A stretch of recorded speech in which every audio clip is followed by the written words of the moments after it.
Seguimos, então, com o conselheiro Valdecir Pascoal, agora como nosso conferencista, ex-presidente da Atricom, e convido a presidir essa mesa o ministro substituto do Tribunal de Contas da União, Marcos Benquerer Costa. O tema do conselheiro Valdecir Pascoal, desafios da gestão, do legislativo e do controle em tempos de pandemia. Ministro, por gentileza. Bom dia mais uma vez, bom dia a todos. Eu quero saudar aqui o nosso ilustre conferencista, conselheiro Valdecir Pascoal, né? Estava previsto, né, a participação do senador Davi Alcolumbre, mas justificadamente ele não pôde comparecer em razão dos problemas que estão acontecendo lá no apagão do Amapá, mas vai ser brilhantemente substituído aqui nesse tema pelo nosso conhecidíssimo, né, conselheiro Valdecir Pascoal. Muito bom rever o Valdecir. O Valdecir dispensa a apresentação, vou só fazer um rápido apanhado aqui. O currículo do Valdecir é enorme, né? O bacharel em Direito pela Universidade Federal de Pernambuco, tem especialização em Direito Constitucional e Administrativo, é mestre em Economia, né? Ele foi, para orgulho nosso, conselheiro substituto do TCE de Pernambuco, foi seu vice-presidente, presidente, né? É professor, tem inúmeros livros escritos e presidiu a Atricom de 2014 a 2017, fez uma gestão, né, excelente à frente da Atricom e foi sucedido pelo conselheiro Fábio, né, e é um que continua o trabalho que o Valdecir começou lá em 2013, dando continuidade e dando notoriedade a essa importante associação, né? Então, para nós é uma honra, um privilégio escutá-lo, Valdecir. Vossa Excelência tem a palavra para fazer as suas considerações. Em primeiro lugar, bom dia a todos. Benquerer, é uma alegria estar aqui com você, nessa mesa, nesse desafio. Eu saudando você, eu saúdo a todos que estão organizando o evento, o 7º Encontro Nacional dos Tribunais de Contas, um evento grandioso, né? Parabenizar a Fábio, nosso líder, presidente da Atricom, o Ive do Bonilha, Abracom de Thierry Montebello, você, Benquerer, pela Audicom, o Conselho Nacional de Presidentes do nosso Joaquim, saudar a Ampicom, Stefos, que esteve presente aqui na abertura, todos os membros, procuradores dos Ministérios Públicos de Contas, auditores e servidores dos Tribunais de Contas do Brasil. Para mim, é uma alegria e uma honra. Fábio me falava logo cedo, acho que 6h30 da manhã, ele me ligou, dando conta desse contexto, da impossibilidade da presença do presidente do Senado. Eu disse, Fábio, amigo, lembrando a música, né? Amigo é casa, a gente está em casa. Eu topo, sim, e para mim é uma alegria e sempre uma honra poder trazer algumas reflexões, compartilhar reflexões, né, experiências, dúvidas, desafios com o sistema Tribunais de Contas, que eu tanto admiro, né, que eu tanto vibro, sobretudo nesse momento em que nós estamos dando conta do recado, desse desafio enorme da pandemia. O tema que me foi proposto, sugerido por Fábio, diz respeito a esse desafio da pandemia. Vou falar um pouco aqui sobre o desafio do gestor, do Poder Executivo, um pouco do papel do Poder Legislativo, Congresso Nacional, sobretudo, e do papel do controle, me detendo mais nos desafios nossos, né, dos Tribunais de Contas do Brasil. Eu começo agora com uma breve contextualização desse tema, da crise da Covid. Foi falado aqui por todos os participantes da abertura desse encontro, né, a gravidade dessa crise, talvez a maior crise social e econômica dos últimos 100 anos, né? Ali equiparada sob o aspecto econômico e social, a Grande Depressão de 1929 e 30, que assolou a América e a Europa e todos os continentes por reflexo. Isso lembra a teoria do caos, né, se dizia que o bater de asas de uma borboleta no continente asiático poderia implicar numa cadeia sucessiva de acontecimentos em terremotos no leste dos Estados Unidos, no oeste dos Estados Unidos, na Califórnia, por exemplo, dada essa interconexão que existe nos eventos humanos, né, e físicos e naturais. Então, a metáfora que a gente usa é que um simples aperto de mãos lá em Wuhan, na China, acabou colocando a humanidade em xeque. Se a gente já podia dizer que vivemos sobre uma espada de Damocles, né, todos nós, sobretudo por essa ansiedade que é a finitude da vida humana, afora os desafios do cotidiano que temos do ponto de vista pessoal e profissional, vem essa nova espada de Damocles, que é essa dúvida, a incerteza da Covid, né? E aí todos já falaram aqui sobre esse desafio do ponto de vista pessoal e institucional, que atingiu também os órgãos de controle. Então, é um Damocles em dose dupla. E aí, essa crise sanitária da saúde, uma crise que diz respeito à vida, leva a medidas também radicais do ponto de vista do isolamento social, das atividades econômicas, e isso tem um impacto terrível na economia, né? E aí você tem implicações na queda do crescimento econômico. O Procurador-Geral Augusto Aras acabou de falar aqui, havia uma expectativa de uma queda do PIB esse ano 2020 de aproximadamente 9%, eram as primeiras projeções. Hoje, a Instituição Fiscal Independente acaba de divulgar, o próprio FMI baixou um pouco, vai ficar em torno de 5%, mas é uma crise, dada as outras nuances dessa própria crise, uma crise sem precedentes. Então você tem queda do crescimento, você tem queda da receita, queda da renda, queda do emprego, aumento da pobreza, da situação precária dos vulneráveis.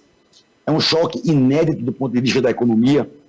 Eu tenho uma formação também em economia e sempre a gente estudava crise de oferta ou crise de demanda. Mas crise de oferta e de demanda ao mesmo tempo, essa é inédita e é um grande desafio aí para a teoria econômica e o papel do próprio Estado.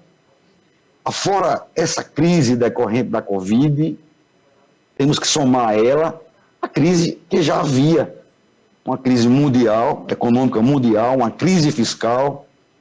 No nosso caso, em muitos países do mundo também, uma crise política, uma crise que tem repercussões, é um desafio para a própria democracia, a democracia representativa liberal.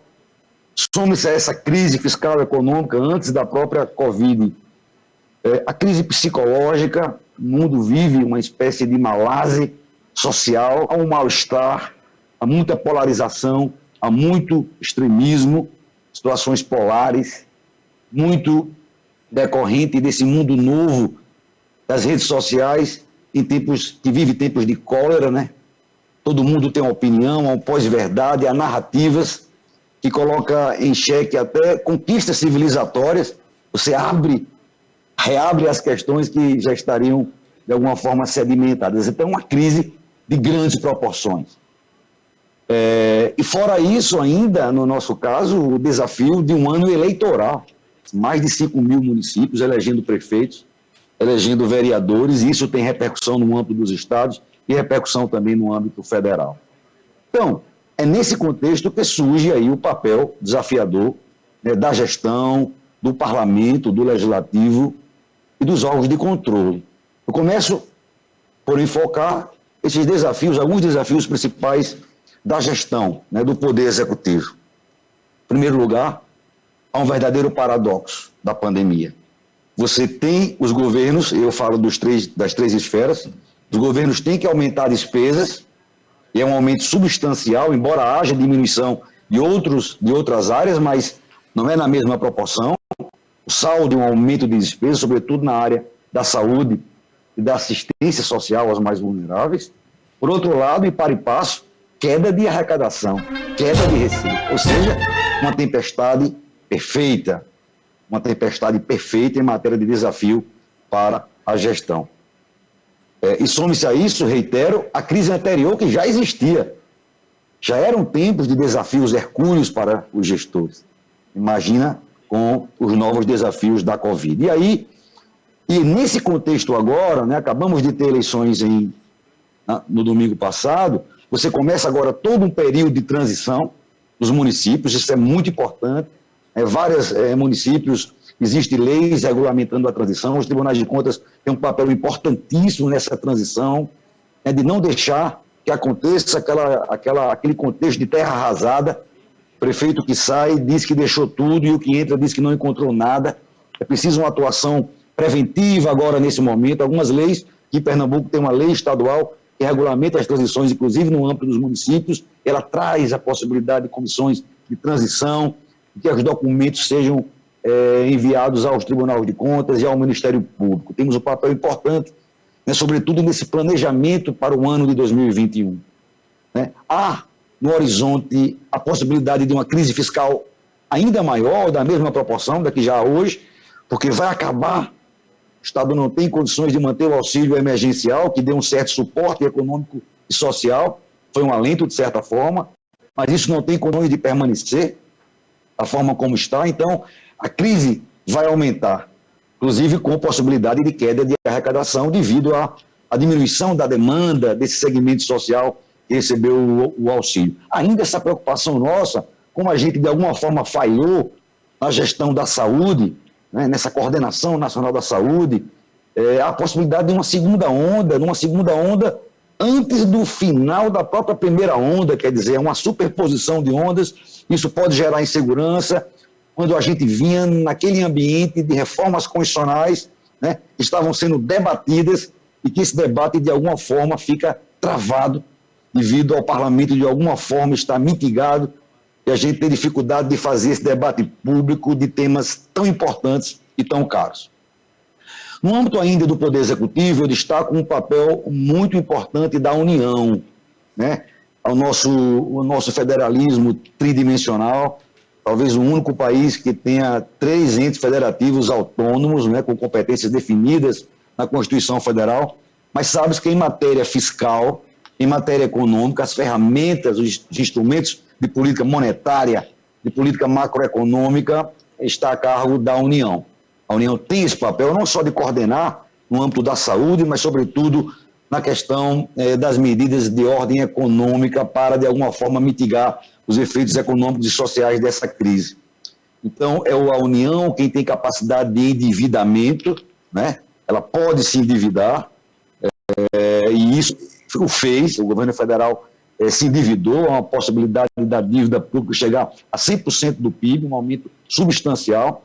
Isso vai exigir medidas fiscais a posteriori. Há a possibilidade sempre de tratar uma política monetária, dar mais liquidez. Isso tem instrumentos sofisticados que o Banco Central utiliza, que, de uma maneira geral, podemos chamar de emissão de moeda, mas tem toda uma sofisticação de como isso é feito para não gerar inflação. E há muitos economistas que defendem esse papel da União hoje. Acabamos de ver uma palestra, acho que antes de ontem, mas ele vem falando isso. O Raul Veloso, que é um amigo dos tribunais de contas, um parceiro de muitos eventos, ele vem defendendo que uma emissão de moeda tecnicamente feita, bem feita, pode não gerar inflação e pode ser uma forma de suportar esse aumento de gastos, esse auxílio financeiro. Há um papel do governo federal, então, com essa ajuda e a partir de um endividamento maior e de um uso da política monetária, foi possível o governo federal, de alguma forma, compensar estados e municípios numa terrível perda de arrecadação de ICMS e do ISS e do IPTU, sobretudo no âmbito dos municípios. Foram aprovadas leis, temos medidas provisórias, depois transformadas em leis que estabeleceram essas medidas, esses auxílios financeiros, o que foi importante. E, de alguma forma, esse ponto, nesse aspecto, eu não falo mesmo da questão da coordenação da saúde, do papel do SUS, mas, sobretudo, da questão do auxílio financeiro. Me parece que o governo, junto com o Congresso Nacional, numa relação dialógica, fez bem ao prever esse auxílio financeiro. O grande desafio vai ser agora, quando os recursos vão ficando cada vez mais escassos, capacidade de endividamento vai ficando mitigada, então tem que se fazer escolhas e isso vai ser um ponto importante, é um desafio importante. Ora, deixo um pouco de lado o Executivo e parto agora para o desafio do Parlamento. O Parlamento teve um desafio enorme e esse, de fato, deu uma resposta eu diria, emblemática. Né? Emblemática. Ao estabelecer, ao legislar, né, no primeiro momento, ao criar um regime extraordinário fiscal, financeiro e de contratações públicas, né, com o objetivo de dar agilidade e segurança jurídica. Nós que somos do controle já sabíamos, já conhecíamos a lei de responsabilidade fiscal, sobretudo o artigo 65 da LRF, que já previa mitigação em períodos de calamidade pública, né? Já existia regras que na LRF ficavam suspensas em matéria de, por exemplo, de despesa com pessoal, de metas fiscais, de limitação de empenho. O artigo 65 da LRF já trazia que, em caso de calamidade, eles ficariam suspensos. Mas aí o Congresso estabeleceu o decreto de calamidade, legislou por meio da Lei 13.979/2020, agilizando as contratações, né, prevendo regras excepcionais na área das compras públicas, mitigando essa burocracia em nome de uma situação maior, uma calamidade jamais vista, né, jamais vista. Veio depois a emenda 106, o orçamento da guerra, né, tratando da regra de ouro, da geração de despesas.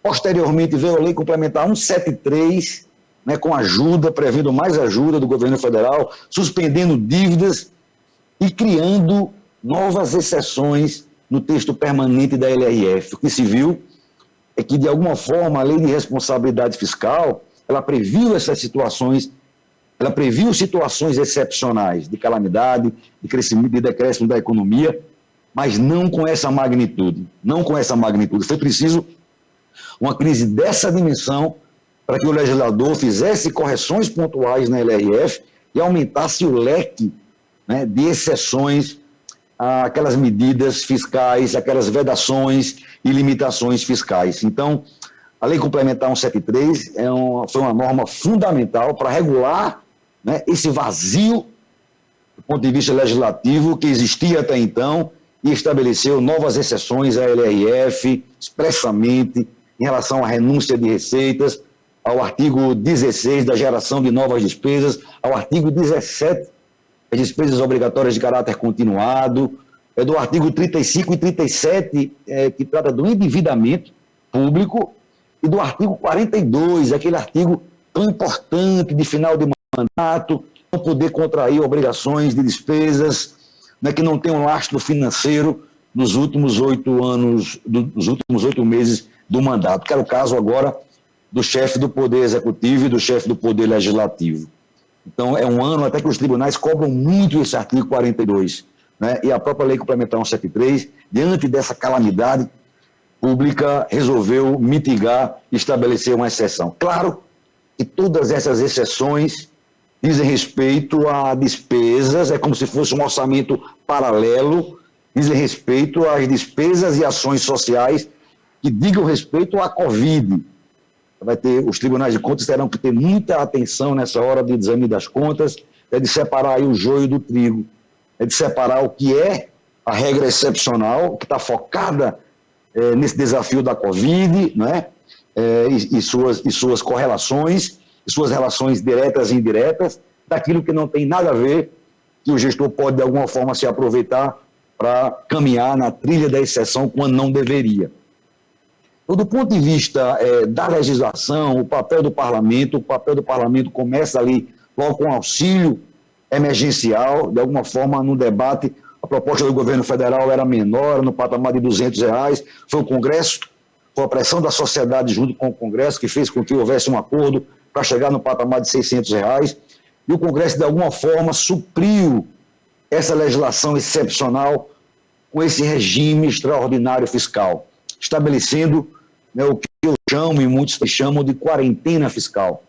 Da mesma forma que há uma quarentena do ponto de vista social e individual, há uma quarentena das regras fiscais.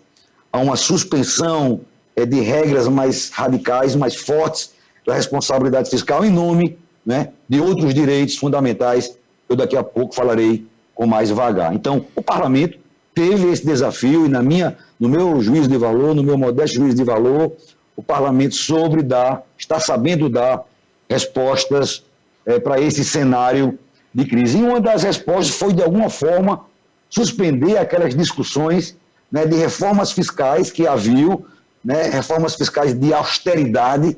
Se percebeu que o papel do Estado, de alguma forma, nesse momento, sobretudo, né, é aquele Estado que deveria intervir, né, e aí não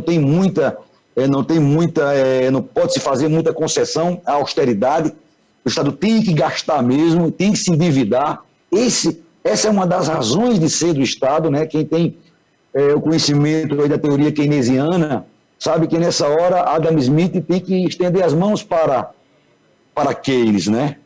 Aquele Estado liberal, mínimo, de pouca intervenção, na hora da crise, na hora da calamidade, é unânime. Todos têm que se dar as mãos e o Estado tem um papel fundamental nessa hora em relação ao orçamento. E o Parlamento, voltando ao Parlamento, vem cumprindo o seu papel de estabelecer esse regramento para dar segurança, norte e segurança jurídica, não só aos gestores, mas também aos próprios órgãos de controle. Chego agora, então, ao desafio, ao papel do controle, e com enfoque especial para a nossa atuação nos tribunais de contas nesses tempos de pandemia. Antes de falar especificamente das ações de controle, eu queria ressaltar aqui, né, que esse desafio nosso, o primeiro desafio foi enquanto gestão interna. Como os tribunais de contas iriam se organizar, iriam se reinventar, né, através de auditorias de tecnologia, com foco maior em tecnologia, em busca de dados digitais. O trabalho remoto, em home office, muitos tribunais de contas já tinham esse trabalho, né, já tinham o home office implantado, foi mais fácil se adaptar a esse novo contexto. De alguma forma, os tribunais tiveram que antecipar esse futuro. E o que eu vejo, Brasil afora, né, a preocupação dessas entidades que estão aqui organizando esse evento. Houve um livro feito aí a múltiplas mãos, por técnicos e membros do controle, lançado pelo Colégio Nacional de Presidentes, o presidente Joaquim Castro, com apoio de Fábio, com apoio de Thier, com apoio de Bem-Querer, da Ampicom, todos irmanados, das entidades também, dos auditores, a NTC, a FENAS-TC, todos irmanados, conscientes da responsabilidade do controle nessa hora. Então, uma grande contribuição de cara, não só com recomendações para os próprios tribunais de contas, como para os gestores, para os demais órgãos de controle.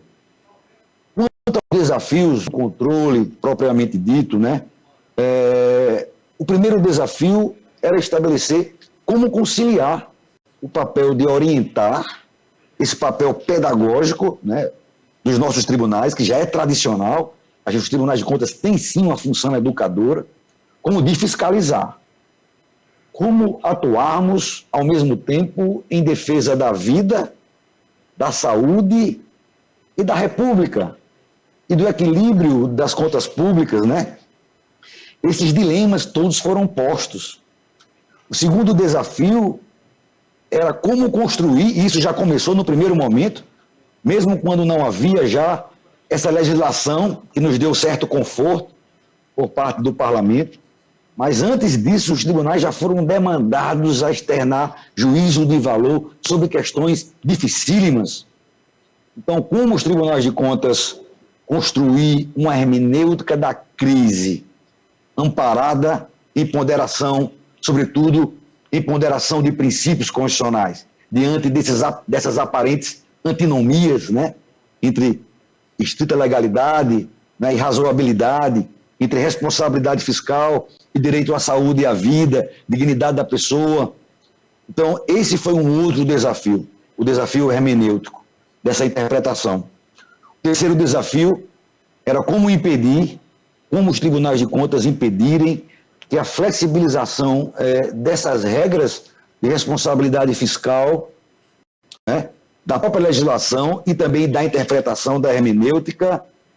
Então, como impedir que essa flexibilização legislativa interpretativa, né, em relação a compras, contratações e limites fiscais, levassem ou levem a desvios e até a corrupção. Então, esses três desafios. Primeiro, conciliar nosso papel educador com o de fiscalizador, né? Como atuar em defesa da vida, da saúde e da República. Segundo desafio, como construir uma hermenêutica compatível com o texto constitucional e com a realidade que estamos vivendo. E o terceiro desafio, como impedir que essa flexibilização, que essa ponderação de princípios, de alguma forma, não levasse, né, à burla, a desvios éticos e à corrupção.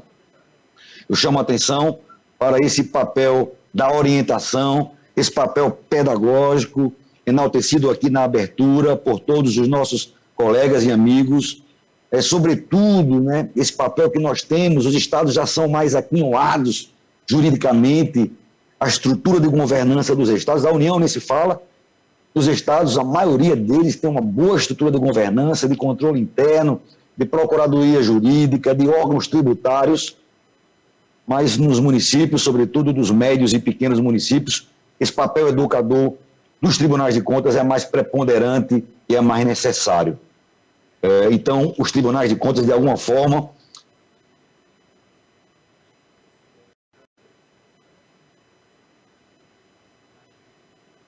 diretrizes, resoluções com determinações, né, gerais, cartilhas. Eu lembro vários tribunais, exemplo do TCE de Pernambuco, a gente estabeleceu cartilhas na área da merenda escolar e outras áreas, diante desse desafio também na área da educação, sofreu todo um reflexo, esse é um outro tema da maior importância. Os tribunais com recomendações conjuntas, recomendações do tribunal com o Ministério Público de Contas, com o Ministério Público do Estado, né, com os órgãos de controle interno.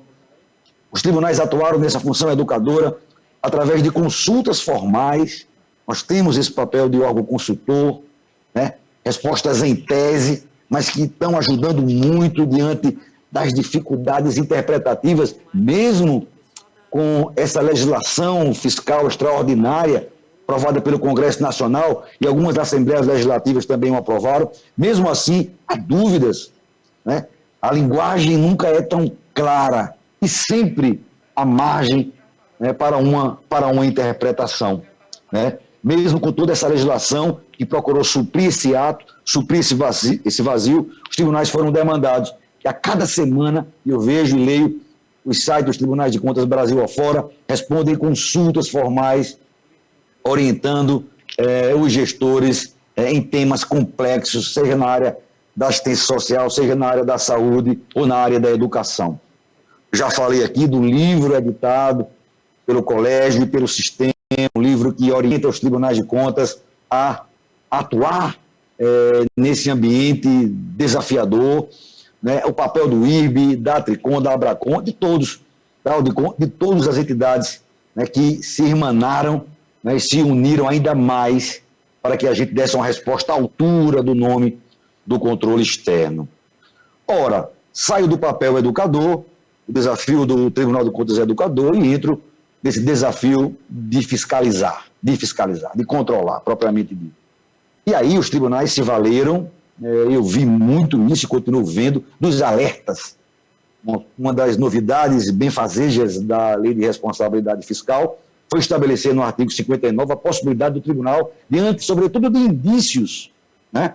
Quando o tribunal já está ciente de que há uma irregularidade, o caminho é o processo, com todo o devido processo legal. Mas se o tribunal se depara no curso de uma auditoria ou é alertado através da ouvidoria de uma denúncia, de uma representação, de alguma plausibilidade de ter havido indícios ainda de irregularidade, mas que não seja aquele indício tão forte que leve à edição de uma medida cautelar, o tribunal se vale dos alertas. E esses alertas, de alguma forma, têm sido muito válidos, até no seu papel pedagógico. O alerta, ele tem um quê ambíguo, né? Uma natureza ambígua. Ele é um alerta que pode configurar lá no final um dolo eventual, um processo já de improbidade ou penal, mas o alerta também é pedagógico, porque ele está, quando é alertado, é porque ainda há tempo de se estabelecer uma correção de rumo por parte do gestor, que pode também contraditar, né, e manter o seu ato. O alerta não tem força coercitiva, é um alerta, né? Se toca gestor que pode ter coisa errada aí, a gente está aqui aberto para debater isso. Então, os alertas foram de grande valia. As medidas cautelares, isso que o presidente Fábio defendeu aí, né, essa possibilidade dos tribunais atuarem preventivamente, fazendo biópsias, né, na gestão e nesse tempo de pandemia, uma biópsia com todo o cuidado, né? Uma biópsia por videolaparoscopia, né? Dada essa regra da continuidade das políticas públicas. Então, cuidado que nós tivemos e estamos tendo com as cautelares, né? Na dúvida, deixa gastar, sobretudo na área da saúde, mas se há uma coisa mais robusta, se há uma plausibilidade maior, se há um risco efetivo de dano, medida cautelar, né? Isso foi feito por muitos tribunais de contas, a exemplo do tribunal que eu atuo, que é o TCE de Pernambuco. Auditorias e tomadas de contas especiais também, nesse momento, e vão surgir, né? A gente vai ter uma grande herança.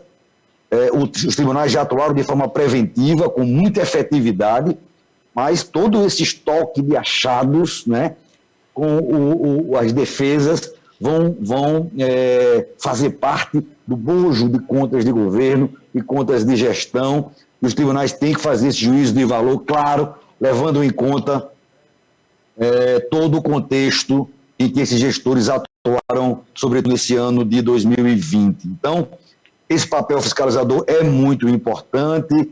Esse desafio da hermenêutica, eu volto um pouco ao desafio do julgamento, esse desafio da hermenêutica da crise, né? Com base na ponderação de princípios. A LRF, como eu disse, eu quero aqui voltar a esse tema, mas voltar um pouco ao período antes da legislação que o Congresso aprovou, antes da legislação da Lei Complementar 173, do próprio orçamento da guerra.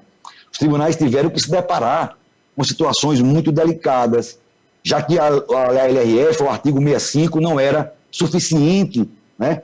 Tem até um caso que eu gosto muito de contar, em matéria de interpretação, quando surgiu o Código Civil de Napoleão, em 1804, no auge da escola da exegese do direito, né? Que você tinha aquele brocardo in claris cessat interpretatio, né? Se a lei é clara, não cabe interpretação, e esse Código Civil ele foi elaborado no auge, depois de muitos anos de estudo, né, e de debate, no auge dessa escola da exegese, que a rigor não admitia uma interpretação teleológica, sistemática daquele código. E 10 anos depois desse Código Civil Napoleônico, em 1804, que se presumia, né, perfeito, 10 anos depois há um artigo de um juiz francês com o título A Revolta dos Fatos contra o Código. Ou seja, a dinâmica social, econômica vai mudando e sempre uma lei, uma norma, cabe interpretação. Claro, ela começa com a literal, começa com a linguagem, mas a linguagem demanda uma hermenêutica com base em técnicas, né? E não criatividade. Então, como se fala de ativismo, né? De teratologias, de sair de uma moldura da razoabilidade, mas sempre vai caber uma interpretação.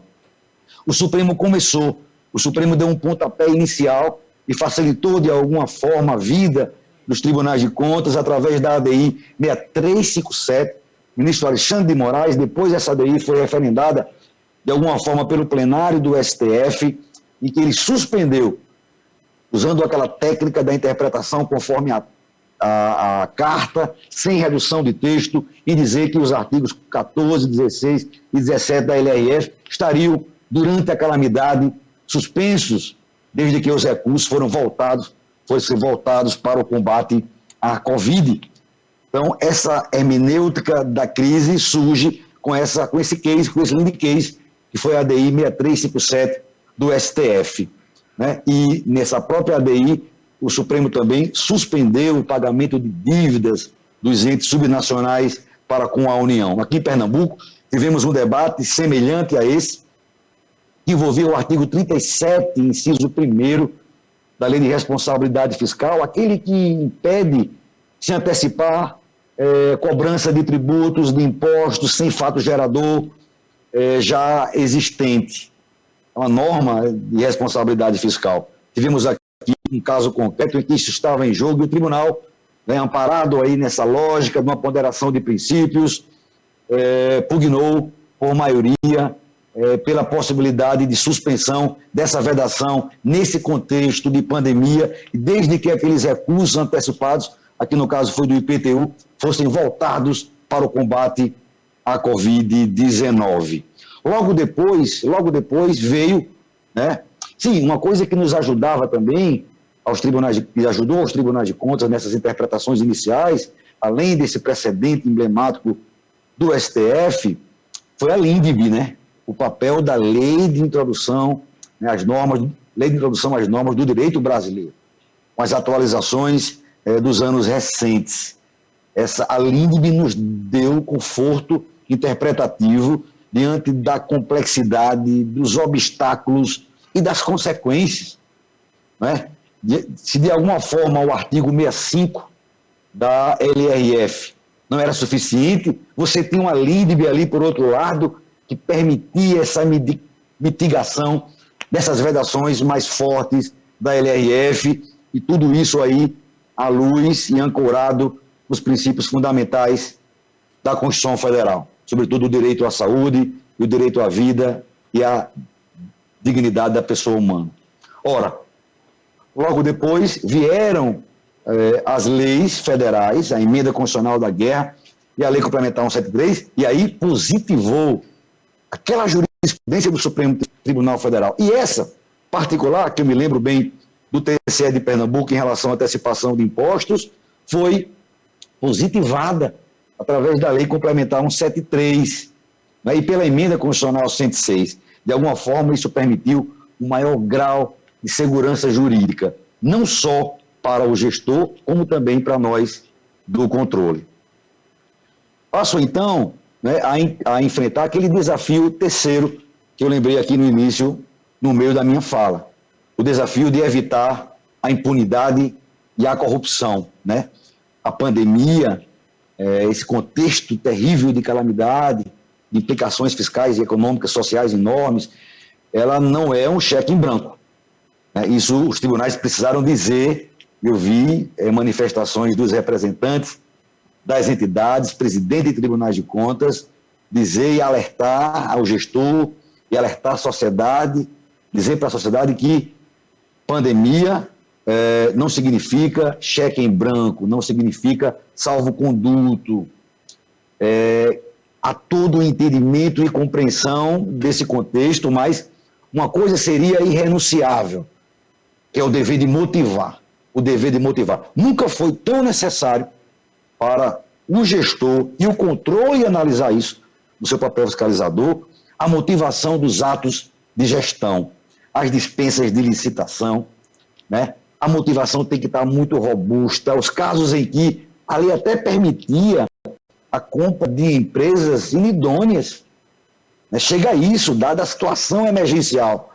Mas tudo isso é preciso estar muito bem motivado do ponto de vista legal, né, daquela situação excepcional que levou o gestor a sair daquele trilho ordinário para seguir nas exceções legais. Então, a motivação, o dever de motivação é um ponto que deve ser lembrado na fiscalização pelos tribunais de contas. Claro que nós, nos colocando lá naquele contexto passado, né, porque, de alguma forma, a gente tem essa mania de esquecer, quando as coisas se normalizam, esquecer o que passou.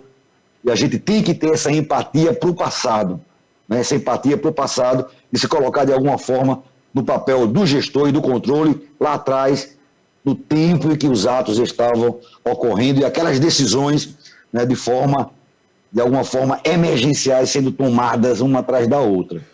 Então, essa motivação é que vai demonstrar o interesse público e a probidade. E uma coisa que, claro que há toda uma dimensão atípica em relação a preços de mercado, em relação à economicidade da despesa. Os tribunais têm feito isso. Eu tenho seguido aí tabelas que são feitas, já levando em conta as interferências no mercado de preço, né? Mas, de alguma forma, isso tem que ter razoabilidade. Não vale qualquer preço.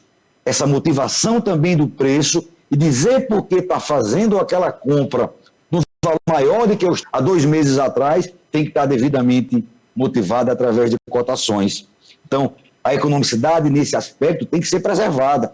Claro que uma economicidade à luz de uma nova realidade de mercado. E outro ponto inegociável e irrenunciável é a transparência. Poucos hoje podem dizer que não teriam condições de estar colocando todos esses gastos da Covid, as receitas emergenciais e os gastos nos seus portais de transparência. Isso os tribunais têm cobrado, né, tem tido avanço. Aqui em Pernambuco, por exemplo, no período pré-pandemia, a gente tinha avanços em todos os municípios, a gente tem uma radiografia, um levantamento que a gente faz anualmente, e houve avanços importantíssimos, e sobretudo a partir da cobrança dos tribunais de contas de 5 anos para cá, com mais efetividade, e até responsabilizando através de um processo chamado de gestão fiscal. Então, nesse momento de pandemia, se de alguma forma você mitiga alguns artigos da LRF, aquele artigo da LRF, o 48 ali em diante, até o 54, salvo o melhor juízo, aquele artigo, aquele capítulo da transparência pública, aquele capítulo é reforçado. Então, não dá para alegar dificuldade logística quando a dificuldade é colocar os contratos, é colocar a dispensa, a licitação e o que foi arrecadado nos seus portais de transparência. Então, esse é um ponto nodal que os tribunais de contas têm em meio a essa flexibilidade, em meio a essa compreensão do momento de dar ênfase no caso da transparência. Caminho para o final, uma preocupação que a gente deve ter, ainda falando aqui do controle, é que há de fato risco de abusarem, né? Há de fato diante quem já tinha uma intenção má em relação à gestão, que já não tinha um bom propósito, e isso existe de fato. O presidente Fábio disse que é uma minoria, eu acredito que é uma minoria, né? Mas há esses que se aproveitam dessas situações, né, para emplacar desvios, para praticar corrupção, malversação. E outra coisa, é um ano muito delicado, já falei aqui, é um ano eleitoral. Os tribunais de contas já aumentam. Eu vi que o painel do nosso evento, do nosso encontro aí, quem está aí na sede em Brasília, eu imagino, é o olho, né, o olho do controle, esse olho que tem que compreender, mas tem que estar atento aos desvios, né? E nesse caso, uma irregularidade grave, uma irregularidade com desvio ético, com indício de corrupção e de improbidade, esse tem que ser um agravante no julgamento dessas contas e que, claro, vai implicar outras responsabilizações em outras esferas. Eu imagino 3 situações que nós iremos nos deparar doravante em matéria de contas. Aquele juízo de valor definitivo de mérito. Nós iremos ter contas irregulares, né? Nós iremos ter irregularidades que serão compreendidas, que serão justificadas diante do contexto, né? Espero que seja a maior parte. Nós iremos ter situações em que caberá o tribunal julgar irregular e aplicar as sanções, né, que estão na nossa competência, como aplicação de multas, imputação de dano, se for o caso, que não é bem uma sanção, mas é o ressarcimento, né? E nós iremos ter uma terceira nível, né, de juízo de valor, que são as irregularidades gravíssimas, com indícios de improbidade, com indícios de ilícito penal, e até de ilícito de crime de responsabilidade na esfera mais política. E nesse caso a gente vai ter que se valer, né, da rede de controle, né? E aí nós temos que ter cada vez mais uma ação integrada, uma ação em rede. E eu tenho visto isso Brasil afora. Meu caro Bem-Querer, meu caro Fábio, todos que nos assistem. Eu tenho visto essa atuação integrada do controle, os controles, o Ministério Público de Contas tem sido um parceiro fundamental, né, nessa processualidade dos tribunais de contas nesse momento, a área da auditoria, né, que tem desenvolvido esforços fenomenais de dedicação e de responsabilidade nesse período. O Ministério Público Comum, ordinário, tem sido parceiro, as polícias, o controle interno, né?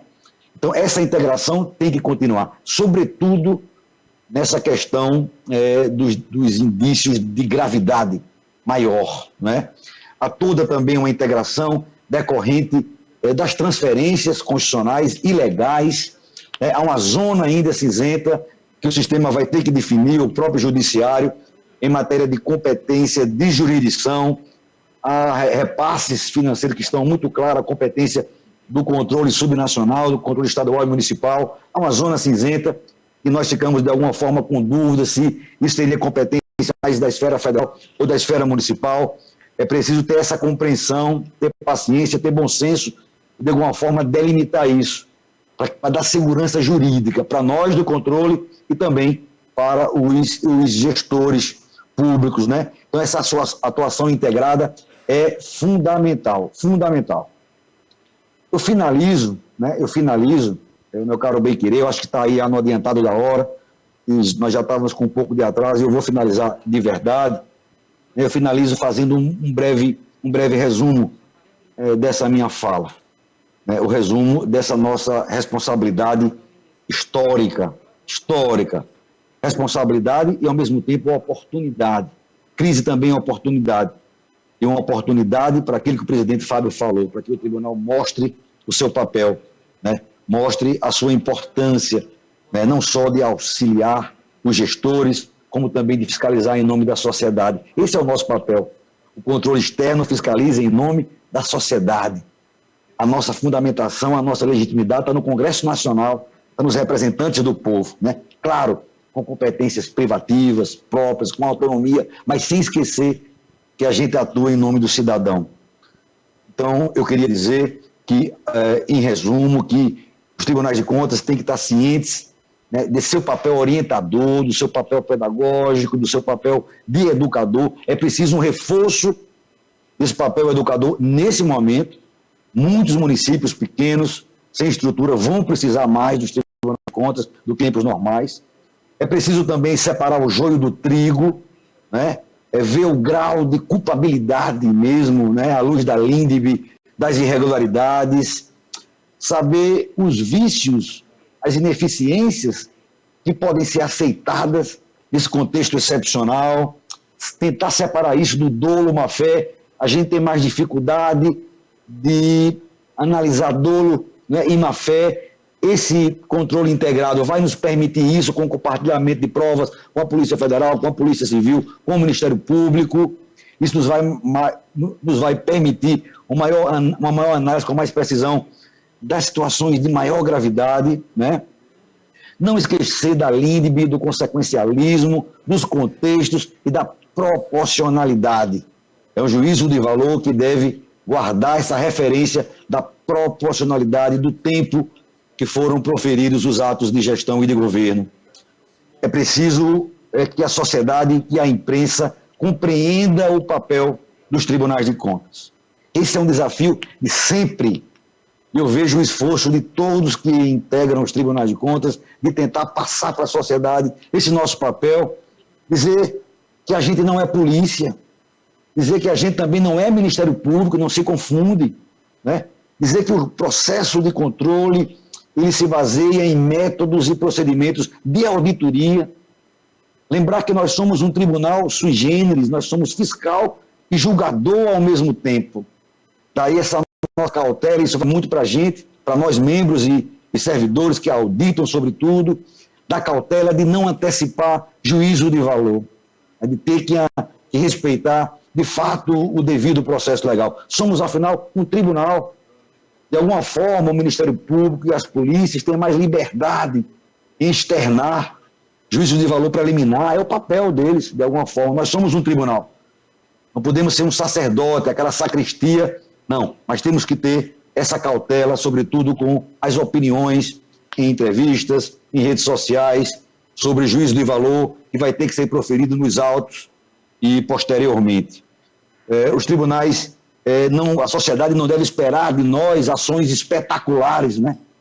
A gente faz auditoria, a gente recolhe documentos nas inspeções, mas não damos o nome de busca e apreensão, nem a televisão está lá no início de madrugada pela manhã cobrindo isso. Isso é nossa rotina, analisar papéis, documentos, licitações e contratos e julgar com gravidade e responsabilização as situações graves é a nossa rotina, é o nosso papel. Então não espere de nós isso, somos um tribunal. Temos que ter um certo comedimento, uma certa postura nisso, sem deixar de externar tudo que é julgado depois e com ampla transparência. Outra coisa, né, que é muito importante, né, há que se ter essa postura responsável. Isso tem a ver com independência, isso tem a ver com imparcialidade, né, e muito especialmente em ano eleitoral. Ainda bem que está findando já esse ano, mas é um desafio maior para nós que atuamos nos tribunais de contas, o ano eleitoral. E, de alguma forma, nós somos atores importantes em relação à gestão, e um dos indicadores que tem a ver com o sentimento do voto, do voto do cidadão, é como aquele gestor se porta ou se portou na administração dos recursos públicos, dos tribunais de contas, com as listas eleitorais, com as ações de ineligibilidade por parte do Ministério Público, são atores importantes, daí a nossa cautela maior quanto à imparcialidade, à neutralidade política e à independência. Ao mesmo tempo, e para finalizar, ao mesmo tempo, não esperem dos tribunais de contas, aliás, ao mesmo tempo, esperem dos tribunais de contas, aí vai para a sociedade, né? Esperem do tribunal de contas um julgamento firme contra qualquer um que tenha se aproveitado de contextos de exceção da pandemia para praticar corrupção, malversação, desviar recursos públicos. A corrupção, nesses casos, nesses contextos, se equipara a crimes hediondos e deve ser um fator de agravamento, sim, no nosso julgamento de contas, com todos os reflexos na rede de responsabilidade que existe no âmbito dos ministérios públicos e do Poder Judiciário. Eu gostaria de, em finalizar com esse breve resumo, agradecer mais uma vez, parabenizar, né, a Atricom, a Audicom, a Abracom, o IRB, né, o Colégio de Presidentes, a Ampicom, que sempre nos apoia, as demais entidades, os auditores, a INTC, a FENASTC, todos que estão congregados e que atuam no controle externo, parabenizar pela atuação. Eu estou há 30 anos no sistema Tribunais de Contas, né, tenho uma certa vivência e me orgulho. Claro que a gente vê desafios, vê problemas, temos tristezas no nosso cotidiano, mas eu estou orgulhoso do papel que essas entidades estão travando nesse momento, né? Essa dificuldade de encontro, de reuniões, e eu vejo o esforço de todas as entidades que eu falei aqui, acabei de citar, dos seus servidores, dos procuradores, dos membros, de poder dar uma resposta. Isso que eu falei, de mostrar que os tribunais de contas são úteis à sociedade, né? E úteis também para uma gestão, para uma governança pública mais ética e eficiente, e que os tribunais são muito importantes também nesses momentos de crise e têm um papel inestimável a ser feito. Para não fugir à minha regra, né, todos me conhecem aqui, ou a grande maioria, eu já terminei uma palestra que eu fiz há pouco tempo, citando esses dois trechos de alguns poemas e que tem a ver um pouco com esse momento que a gente vive, um momento de tristeza, um momento desafiador, mas também de muita esperança. Eu cito aqui um trechinho que foi até parte de um artigo que eu escrevi, um trecho do Soneto da Separação, de Vinícius de Moraes. De repente, do riso fez-se o pranto, de repente, da calma fez-se o vento, e do momento imóvel fez-se o drama. De repente, não mais que de repente, fez da vida uma aventura errante. Esse é o lado desafiador, é o lado triste. Mas aí chega Nelson Cavaquinho, com o juízo final, e diz: o sol há de brilhar mais uma vez, a luz há de chegar aos corações, do mal será queimada a semente, o amor será eterno novamente. Muito obrigado, meu abraço fraterno e saudoso em todos vocês, meus amigos. Eu quero cumprimentar o conselheiro Valdeci Pascoal por essa brilhante, né, apresentação que acaba de nos brindar. O Valdeci realmente é um pensador muito perspicaz sobre o sistema dos tribunais de contas, né? Isso, nós já conhecemos essa sua qualidade há algum tempo. Ele sempre é um grande observador, né, e de tudo que acontece no nosso sistema, né? E ele deixou, né, ficou para mim bem claro, quando ele analisa os três poderes, a gestão, a legislação e o controle, né, fica bem claro, né, que quando o gestor cumpre o seu papel, né, em razão da pandemia, ele toma as devidas ações governamentais que ele tem que tomar. Quando o legislador atua, né, de maneira bem pertinente e oportuna em face da Covid, fica claro para nós, com a apresentação do Valdeci, que tudo isso potencializa em cima do controle, né? Quando o gestor atua ou deixa de atuar, quando o legislador atua ou deixa de atuar, tudo isso desemboca nos órgãos de controle. Nosso trabalho potencializa, né? Ele aumenta tremendamente. Cada ato de gestão, nós temos que nos desdobrar para bem fiscalizar esse ato. Quando algum fato acontece porque o gestor não atua, nós também temos que ser criativos e arrumar, né, meios de poder fiscalizar essa atuação ou falta de atuação. Isso aí fica bem claro. Quando o presidente do TCU criou o sistema Coopera, no TCU, né, foram assim, multiplicados os processos em todas as áreas, na área da economia, porque tem que ver a atuação do Ministério da Economia com relação à obediência à Lei de Responsabilidade Fiscal, ao déficit fiscal, a atuação do Banco Central, né. Quando o governo decide pelo auxílio emergencial, nós temos que fiscalizar para ver se está sendo pago devidamente. As pessoas que estão recebendo realmente têm o direito de receber, e aqueles que deveriam receber e que não estão recebendo. Tudo isso isso aí é papel do controle. Então, são nas diversas áreas, isso potencializa. Por exemplo, eu sou relator do processo sobre a Lei Aldir Blanc, né, que são 3 bilhões de reais destinados aos profissionais da cultura.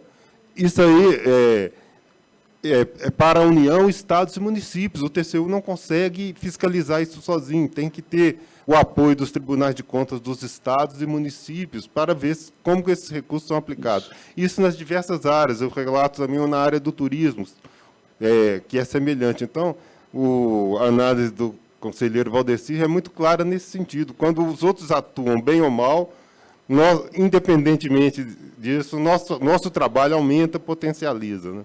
Então, parabéns por sua brilhante análise, Valdecir. É um grande pensador sobre o sistema, né?